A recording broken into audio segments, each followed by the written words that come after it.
What's going on, guys? In today's video, we're going to be talking about why going after bigger companies is actually killing your video business and why instead you need to be focusing on smaller companies to actually grow your company and grow your video business. And it's pretty counterintuitive to what most people out there are teaching. And so in today's video, we're going to be talking about why you need to go after smaller type companies, getting them on retainer to actually build consistency in the business to actually grow the business overall. If you don't know me, my name is Deeran. I run Master Filmmaker, and to date, we've helped over 500 video business owners one-to-one scale their video business and make more money in their companies while also doing something that they love. And in these YouTube videos, I'm sharing with you all of the lessons I've learned from doing that. So hopefully you can do that as well. And if you want to, get our help to scale your video business as well. So let's go ahead and jump into it. So what most people are doing is they're going after big businesses, right? And the reason most people are going after these businesses is because they see things like $100,000 to, $500K projects. And while these are great, they're awesome, right? The problem with this is there's a couple things, right? So some of the cons when it comes to larger companies and larger businesses and doing projects like this is, from the time that you actually get the client on the phone to when you actually make money, it's a very long deal cycle. And if you've worked on larger projects, you know this, and you know this is an issue because you're typically working, could take anywhere between 6 to 12 months to get the deal done, right? And the problem is what do you do in the meantime? Like, what do you do in this time frame in the meantime to keep your business afloat? Well, if you're constantly worrying or focusing on these larger projects where they're, 100 to 500K, you have these really big spikes in your revenue, and then you have nothing, and then you have a really big spike, and there's a lot of gap in here that is really tough to keep talent. It's tough to keep payroll. It's tough to keep people in your company because you don't have a lot of capital to actually allocate towards growing the company and keeping the company afloat. And these are fine. It's fine to do these types of projects, but the problem is it's just really, really difficult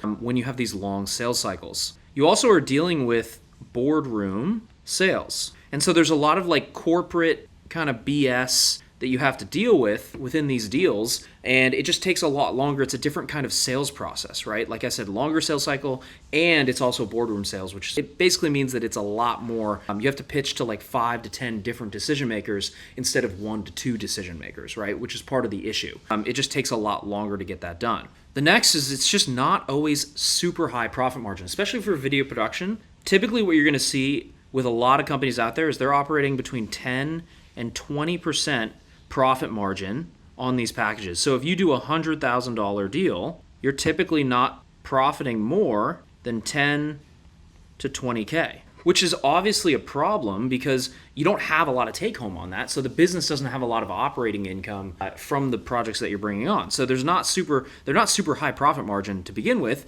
And they also require super large crews, which means you have a lot of people, a lot of moving parts, a lot of things that you have to build into this. And if for some reason you can't find certain crew members, then you have to spend a bunch of time finding more crew members. And it's a very labor and people intensive type game that you have to continuously find new people for these jobs. And if you can't find the people, then you're kind of in trouble and you're in a tough place there. And don't get me wrong, these types of projects are completely fine. There's nothing wrong with doing them.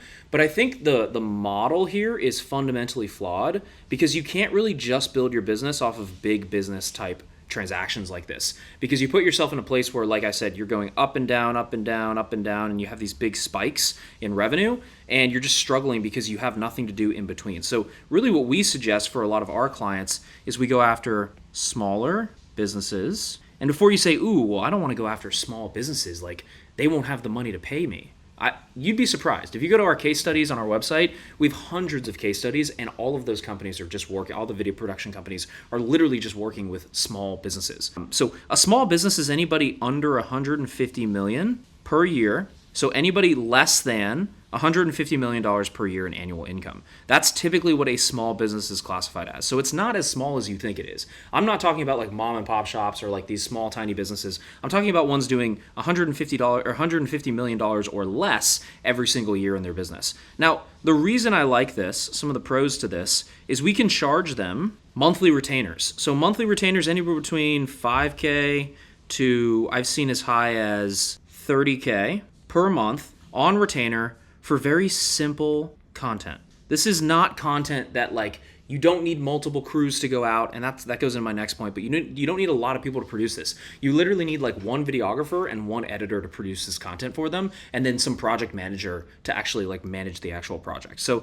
the other thing is the other pros, they're smaller crews. So you don't need a lot of people to fulfill on this, which leads me into my next pro, which is their higher profit margin. Typically, our clients are profiting on gross profit on these packages anywhere between 70 to 80% gross profit, which means they have a ton of money to reinvest back into the business, and they don't have to actually rely on the next project because they have a bunch of profit from the existing project that they just did. So they don't have to do a ton of scrambling to find more work because the existing profit margins that they already have are super high.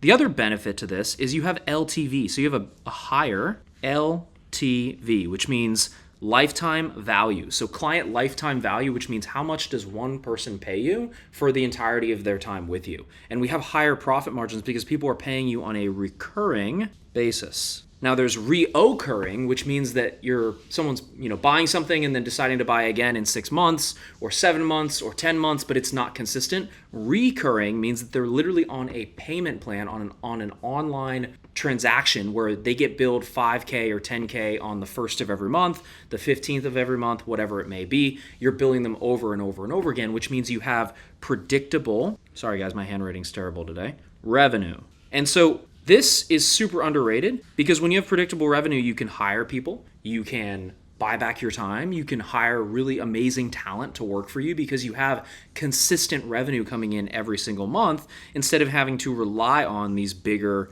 projects and these bigger things coming in and hope and pray that they come in 6 to 12 months, right? So that's the biggest thing. This is why we focus on small to medium-sized businesses as far as having retainers with these guys, because it gives us consistent revenue to where we have consistency every single month, where it's going up, up, up, and our revenue is shooting up and to the right. We don't have to worry about where that next client is coming from.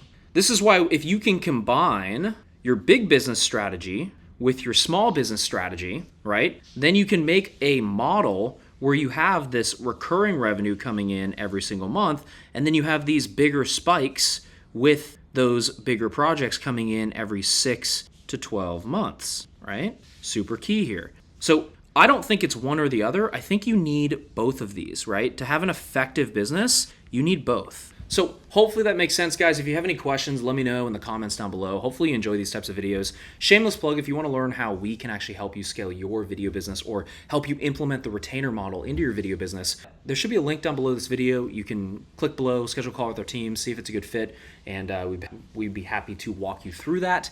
And with that being said, enjoy the videos, and we'll see you in the next one.